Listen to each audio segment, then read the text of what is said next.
Good day, students. Welcome to Fine Art class. We'll be looking at some activities under three-dimensional art. But before we go into those activities, let us quickly examine this one important material, clay. Clay soil. Clay soil is a type of soil, just like sandy soil, loamy soil. You know the different types of soil that encourages agriculture. Clay soil is a type of soil that gets sticky when wet and it gets baked. You know when they say bake, you know you get bake cake. It gets baked when dried. Do you understand? Clay soil has small holes, or you can call it pores. That's why when you pour water inside clay soil, it doesn't absorb it on time. Do you understand? However, if it absorbs it, do you understand? The water doesn't drain out on time because the holes are very small. Clay soil is an earthy material that covers earth surface or earth crust, just like sandy soil, loamy soil, and the likes. Now, how is clay soil formed? Clay soil is formed from what? Igneous rock. You know we have different types of rock: igneous rock, sedimentary rock, metamorphic rock, right? Igneous rock. That igneous rock is regarded to as the original rock, as it were. All others can be what?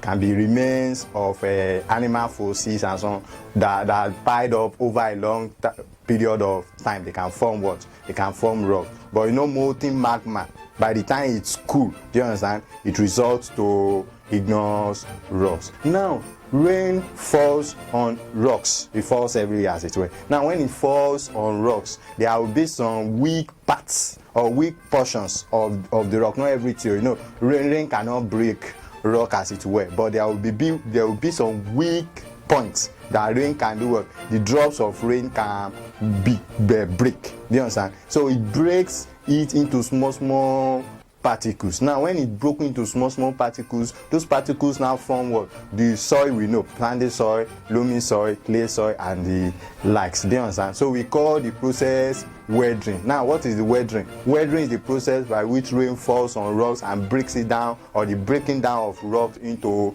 small particles. Now, when clay soil is formed originally from rock, it is always white in color. Example is kaolin. If you go to all those Chinese countries, you will see the their clay majorly is white in color, as it were. But in this place, we don't usually find white clay, right? White color of clay, I mean. The reason is not far-fetched. When rain falls, there will be erosion, and it washes down from the top of the rock or anywhere it is formed. Do you understand? Down to the base, to the rock base. Do you understand? Then down to our swampy area, down to forests, down to wells, down to farms, and so on and so forth. In the process of moving from one place to the other, it must have been mixed up with different kinds of items.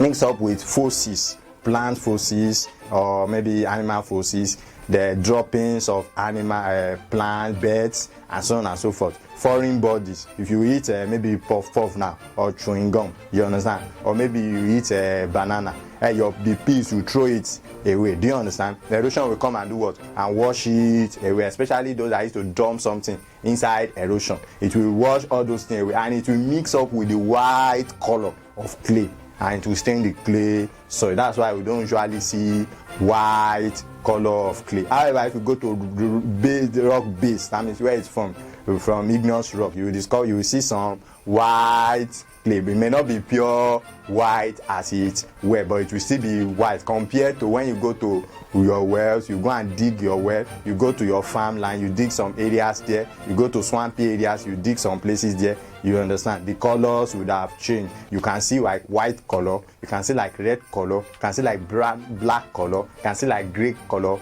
brown color, and the likes. Do you understand? But the major ones are white, red, black, gray, brown.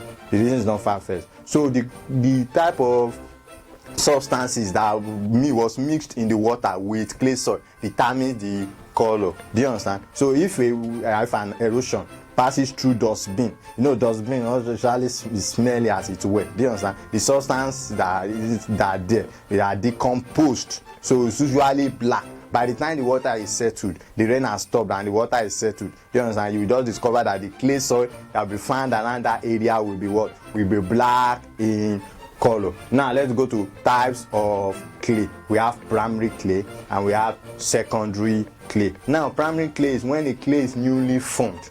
You know, when it is broken down from igneous rock, it's usually clean and clear. There are no particles, no foreign body, nothing, just like that. Do you understand? That one you can just pick it easily and use it to make your pot. You don't need to start preparing it. Do you understand?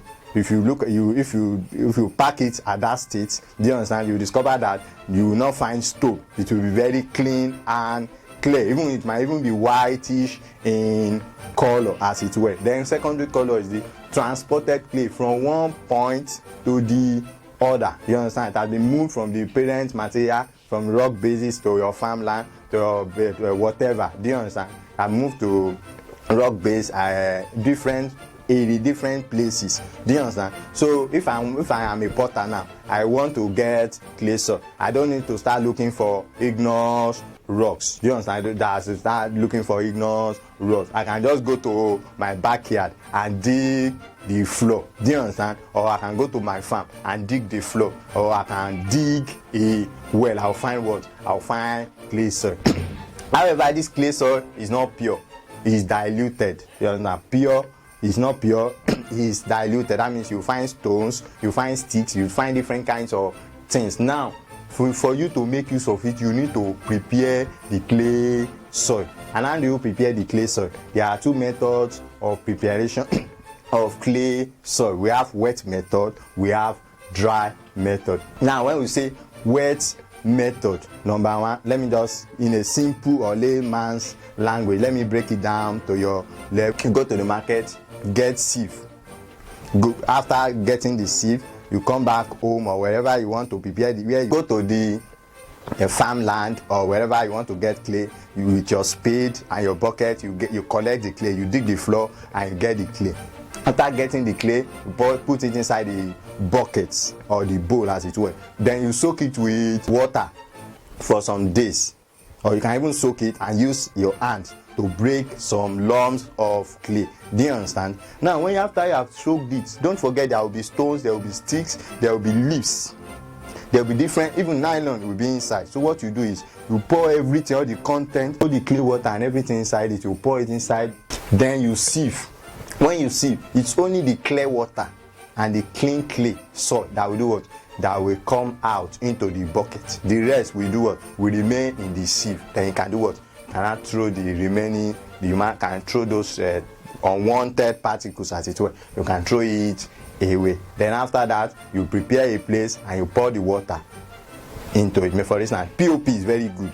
POP absorbs the water. Do you understand? But if you don't have POP, just spread cloth on the floor. Ensure that you stick it, you put something at the edge, so that by the time you pour the clay content into the cloth, you understand, it will not do what? It will not flow away. Then you leave it for about 2 or 3 days and it gets dried a bit. Do you understand? It just dried, just like cream. You know cream, it will dry to hand. Then after that, you pack it together and you do what? You cover it with what? With nylon. The reason why we use nylon is because nylons, if you put something inside nylon, if it is wet, it can be in that state for a long period of time. It doesn't have small holes that sun can make water to evaporate from. Do you understand? For instance, if you look at your clothes, if you face the sun, you will see, you will try, the ray of the sun will do what? Will penetrate into your eyes. Why? Because of the pores, the small holes that are inside clothes. So clothes is not waterproof, as it were. If you pour water inside clothes, it will drain off. But nylon is waterproof. So any water that is inside clay soil, you know, the clay soil is wet. By the time you cover it, it will remain there for a long time. Do you understand? So maybe you don't want to use the clay to work now. Maybe in the next 2 or 3 weeks, you can preserve it like that. It will still remain in that state. Do you understand? Until when you are ready, you can now open it, then start using it. Another one is dried method. Dry method is the clay, so after digging it, as it were, you know, you spread it on the floor. Then you get a long stick and begin to pound.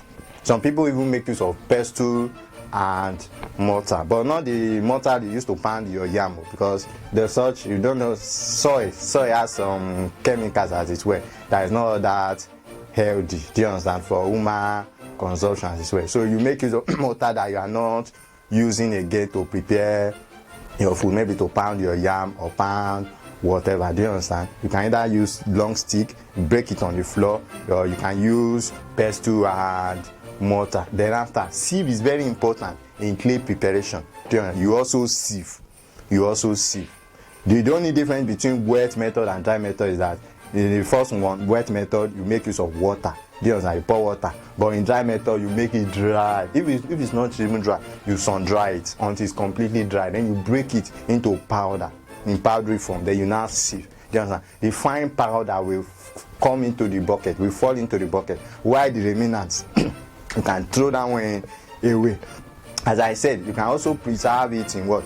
With nylon bag. So when I say cellophane, that's also called nylon. So in summary, clay is an earthly material gotten from igneous rock as a result of weathering. Clay soil can be found in river beds, rock beds, swampy area, inside well, and so on and so forth. Then colors of clay: white clay, red clay, black clay, green clay, and the rest.